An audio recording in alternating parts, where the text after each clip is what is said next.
இப்பொழுதுதான் புதிய வருடம் ஆரம்பமாயிற்று. அதற்குள் நாட்கள் கடகடவென்று முடிந்துவிட்டன. நாட்களும் காலங்களும் எவ்வளவு வேகமாக கடந்து செல்கிறது!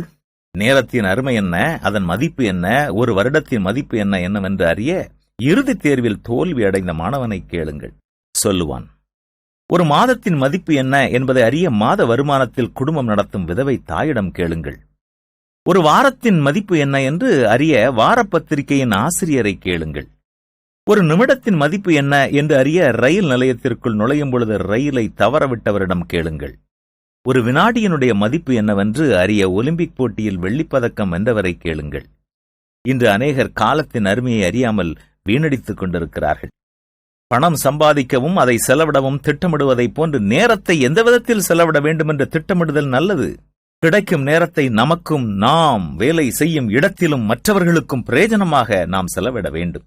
பகலாய் இருக்கும் வரை என்னை அனுப்பியவரின் செயலை நாம் செய்ய வேண்டியது இருக்கிறது. இரவு வருகிறது, அப்பொழுது யாரும் செயலாற்ற இயலாது என்று இயேசு சொல்கிறார்.